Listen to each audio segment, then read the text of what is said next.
All right, everyone, welcome back into another props video, touching on the top props here for this London game. It's going to be a fun one. Let's go ahead and get into it. So to start out with the preview like I typically would, remember this is courtesy of the ODDSJAM sportsbook screen. They also have a fantasy optimizer out there as well. But I like looking at this because we get a good feel for how the game's supposed to go, and we can also see kind of all the useful information that we want for the game. Now, it is going to be played in London. We already know that. Let's check the injury situation. And I want to start out with calling out the Jacksonville Jaguars receiver situation that they have going on right now. Their number 3 receiver, Zay Jones, is currently out with a knee injury. Their number 4 receiver, Jamal Agnew, is currently questionable as well. Now, I would say part of the equation here is the London game. Is the flight time. Like maybe that muscle is a little bit tighter than it typically would be if this were a normal, US based game. Maybe, that's just me putting a spin on it. But if those two sit, we might see targets forced to Christian Kirk, maybe Evan Ingram, a little bit of Travis Etienne, but also Calvin Ridley, who had a really questionable game. And it's also the Calvin Ridley revenge game, if you will. Can it really be a revenge game if you're the reason why the team had to let go of you? Like, no one's blaming the Falcons for that, right? Like, that's all on Calvin Ridley there. And if we just take a quick peek at the snap counts, we have seen, Jamal Agnew did see a lot more snaps in the last game in place of Zay Jones. So with Agnew out, I'm going to assume, or if he's out, I'm going to assume we're going to see some more of Tim Jones. Now, that might be more of like an NFL DFS play. If you guys are also playing NFL DFS, make sure to be checking out my video coverage for that game as well. But I think we're just going to see the targets funneled to those two. Like they're going to be forced to. We do know that they will get a little bit different with their snap count allocation, occasionally depending on like a matchup or where they see a weakness in a team. But I think with those two potentially out, we're just going to see pretty much this that we saw last week against Houston. And then looking at the Atlanta Falcons, there's not really going to be much there in terms of like injury news. I do want to call out this, though. They are doing a lot of 12 personnel. Heck, Pruitt has been getting about 50% of the snaps. Last week he got 26, but still, those 3 tight ends are gaining a ton of playing time together, okay? That's kind of come at the expense of a little bit of Tyler Algier, but we're seeing a bunch of 12 personnel with Bijan Robinson getting a lot of work. Now, I do want to start out with the Atlanta Falcons here for looking at their props, and I'll get into the Jacksonville Jaguars just because I feel like there's probably going to be a little bit more that we need to touch on for the Jaguars, so we can allocate a little bit more time there. Looking at the best props for the Falcons, Kyle Pitts, he's popping for over fantasy score. I always like to call us out for underdog. This fantasy score line is based off of what it would be in a half-point PPR. But we can see it's projected to get 9.2. The average Vegas line is favoring the under there. Don't get me wrong, at 8.3 though. So we're getting a decent edge there for his fantasy score. Now, what is the issue that we have with this? Well, one is going to be the fact that very inconsistent as a fantasy producer. And I feel like people give Kyle Pitts a little bit too much leeway in terms of putting all the blame on the offensive system and also putting all the blame on the quarterback play. Now, don't get me wrong. The system works for them, but that is probably partially true.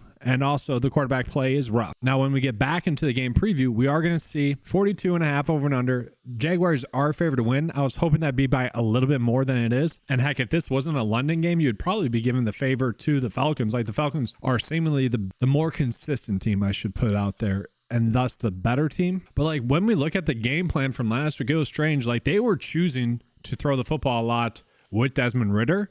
And so if we're going to get Ridder getting over 30 pass attempts again, I do think that there's going to be a good chance for Kyle Pitts to get the over again. Like he had 9 targets in the game. That is a lot, right? Still ended up with 9 points. Well, he had a rush. Weird, but that's not going to happen typically, right? And so I just feel like this is the correct move. Now, when we look at the matchup with Jacksonville, it's not exactly one that we want to go crazy with. Like they've been middle of the road. But they have given up 2 touchdowns to opposing tight ends, so maybe there's something there. But all in all, I think we can see why that is going to be one of the better props. Now, Desmond Ridder for over 3.5 rushing attempts, I do find to be an interesting one. This is a good EV bet that we are getting 54% likelihood for that one to hit. Now, the worry is that there's only one game where he got the over for this, and that was against the Green Bay Packers. That was a come-from-behind win for them, and it was kind of just a weird game. Anyone watching that game would say that the way that game played out was extremely strange, and we just don't really I don't really expect him to get 3.5 rush attempts. Now, if 2 of them are designed and 2 of them aren't, great. That's really what this prop bet depends on. But if you are just someone that's making EV bets, by all means, you could place this bet. Desmond Ridder, will he score a passing touchdown? And actually, guys, just while we're here, I want to call this out. The passing touchdown props, you could bet the under for him, and they're good bets because for the most part, and I want to show you these other two just real quick. For the most part, they are most likely going to be pushes, but we're getting a bunch of these passing TD props where it's looking like we should be betting the under. And like you look at these three quarterbacks given their matchups as well. I guess Justin Fields a little bit different. You would expect him to be able to at least get one touchdown, but these are really good bets because they probably will just be pushes. But the most likely outcome is that they're not going to get a touchdown. And I just wanted to call those two out. From there, Drake London. This one is interesting to me. Almost a 54% likelihood for this one to hit for over 3.5 receptions. And I know a lot of people are calling it out. It's the London game. Drake London has to get the over because, you know, no real reason there. I really don't see a narrative there. But I want to call out the targets. The last two games have been there. Now, we know that the Carolina Panthers, you beat them on the ground. That's what they did. Against the Green Bay Packers, they did that as well, but he was able to get targets in that one. Last week, he was still able to get his targets as well. I don't know if I love this one, but if we are trying to find good prop bets for this game, this is one that fits that bill. Now, it is worth calling out once again, receiver position. Jacksonville's basically the middle of the road again against receivers. So that just pretty much tells me not a plus, not a minus. What the player had been doing previously is going to be what most likely happened. But I do like the fact that we are getting some good EV bets in this game. You look at that Thursday night football game between the Packers and the Lions. We accurately predicted how that game would go, but that was a lot of like pulling teeth where we really had to work for the best prop bets for that one. And I'm still upset about that Luke Musgrave one because I had so much skin on that one and it ended up being a DMP. But you look at the Guara crushing what would have been the over as well for all of them. Super frustrating, very tilting there because in some cases you have refunds on prop bets that would have hit, especially with Jaden Reed doing exactly what we thought, who actually had 4 catches in that game, but one of them was a 2-point conversion. It was like we nailed it, but it was also tilting as well. This game is nice so far, especially for Atlanta, because we are getting pretty definitive. These are the prop bets that we should be betting on. And then from there, like I actually don't mind some of the prop bets that we're getting for Robinson as well.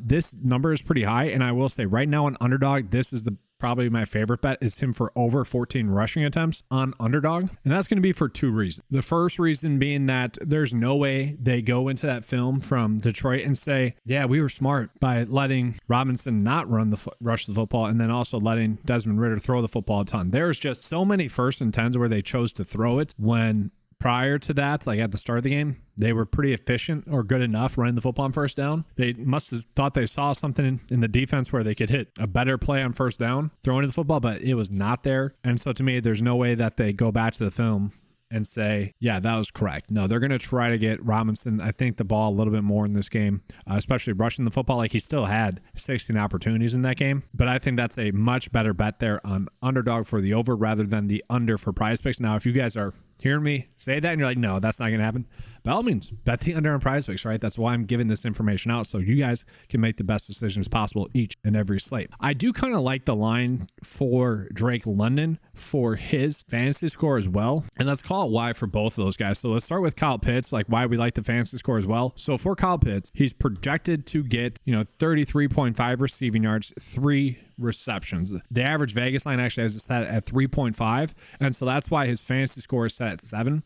Like, yes, it's a little bit higher accumulatively when we take receptions and receiving yards, combine that together, like, right, it should be like 6.5, but it's still like, I still think that's going to be a good bet for the over. When we look at Drake London, it's kind of the same thing as well. Like you take 3.5 receptions, 44.5 receiving yards. The math says that should really be closer to like 7.5 for the line rather than 10. And I'm going to say the reception prop is better, but we are gaining a little bit of a touchdown factor in there as well. And both of those two are kind of due for a touchdown. Now, we did just see Desmond Ridder not expected to throw forward more than a touchdown. So, that could be, I feel like those are just better. That's a better bet on Vegas. It's like to bet the over. Desmond Ridder gaining a touchdown, a passing touchdown, especially with the data telling us the fantasy score for Kyle Pitts and Drake London are going to be decent ones. And then from there, we did have a good Tyler Algier receiving prop that they have since adjusted. So I don't think we really need to touch on that one. But if he still continues to not get as much work, like Robinson playing 80% of the snaps, then yeah, and under 4 Algier does make sense. Let's go ahead and get into Jacksonville. So for Jacksonville, we are seeing that we are getting a decent amount of lines here as well. For Travis Etienne, I do find these lines to be interesting that it is favoring the under. We can see projection-wise, projected to get 15. The average Vegas line has it set at 14.5. Once again, with this, PrizePicks does juice up fantasy score for accounting for a touchdown pretty much is what's going on here. And so, yeah, probably betting the under is not a terrible idea. And if we look at the Falcons, they've been pretty good against opposing running backs. 11.5 average points given up per game to opposing running backs. That is pretty appealing. And you also factor in the fact that Tank Bigsby could easily get a goal line touchdown more so than Etienne, then yeah, that becomes an appealing play. Now, he went off against Houston, but he only had 17.8 points. I shouldn't say only, but really only. Like, he didn't score a touchdown, and I think that's going to be the norm going forward. So against a tougher rush defense, yeah, I'm kind of agreeing with the under here. Then we continue on. Calvin Ridley. Now, this one I find to be interesting there as well. Less likely at about 53.8% chance for him to get the under here. And part of the reason why I don't like it is because, man, he probably should have had 2 receiving touchdowns, and he had a bad game. Like, you take the game from, let's say, T. Higgins on Monday night. It wasn't exactly that, but it was not pretty for him. You do kind of expect a bounce back, and it's his former team. So if you guys buy into that narrative at all, maybe there's something there. But for me, I feel like it's probably just a stay away. And then from there, I do want to just talk about the pass catchers there for Jacksonville. Let's look at those props that we're getting for them. So we got Calvin Ridley, 5 receptions. I would say, actually, I'd probably want to bet the over there. I know the data is telling us to bet the under. I probably like the over a little bit more there because, once again, I think with Agnew, and it really depends on if Agnew's active or not, but I would think that Ridley would be able to get 5 receptions. Probably a push, though. And same thing with Christian Kirk. Like, I really actually like the over here at 4.5. Now, everything is telling us that should be 4.5. Like, this is a correct line. We're not getting any good EV on this. But to me, if Agnew's out, I think we're just going to see more funnel targets go to them. Like, they're just going to be forced to give their star players the football. And real quickly, if we just look at it for Christian Kirk, now he had a good game last week, but only 4 receptions in that game. Houston is a team that you're just better off rushing the football against. So the fact that he still had a good game, I like that. Against KC, a game that you are probably passing the football a lot more, right? Had an awesome game. And then Calvin Ridley as well. Like, the targets have definitely been there for him. 11, 8, and 7. Like, he's a great, perfect buy low candidate if someone's trying to sell him. And I would say I probably like this one better. Like, we're probably choosing between one of the two. And I would say I actually like the Ridley one better for it to at least be a push. But once again, I mentioned this with the Adam Thielen thing. Like, these revenge games or these narrative games like this, like, Atlanta is going to be the team that most knows how to stop him. Like, he's going to be motivated to play well against them, sure. But at the same time, it wouldn't be shocking if he does have a bad game, because which team would be the one that knows how to stop him the most? The Atlanta Falcons. And wow, I just noticed what they did to our boy Kelsey here. Wow, interesting. And for what it's worth, guys, if we do get a Tim Jones prop, really probably anything, it's going to be a low line. I'd probably want to bet the over because he's probably going to get about 50% of the snaps and probably going to get a couple targets as well. And he looked good this preseason for what it's worth. Like, if Tim Jones gets some work, I'm going to like him as a play. So let's go ahead and get into my favorite bet for this game. Now, I always feel like I need to put this emphasis across for these showdown games. It's like, would I be going out of my way to make really any of these bets if it weren't for it being a showdown slate? Maybe the ETN under, maybe that one. But these other 3 are literally just, we want exposure to the game. So let's make the best bets we can possible for that game because we're going to watch it. We want to have fun with it. Let's have fun with it. That's how I see this. And so I want this to be a 4 bet slip. And so these are the 4 best bets that we currently have for this game. Now, just a reminder, make sure to give a like and subscribe to the channel. That helps me out a bunch. If you guys want access to that ODDSJAM sportsbook screen or their fantasy tool, make sure to be clicking the link in the description below. Use the promo code 95 to get 25% off. If you guys want access to that PrizePicks cheat sheet, it's available for just $10 a month. Click the link in the description below, 95sports.com. Thanks for watching, and as always, let's keep cashing, guys.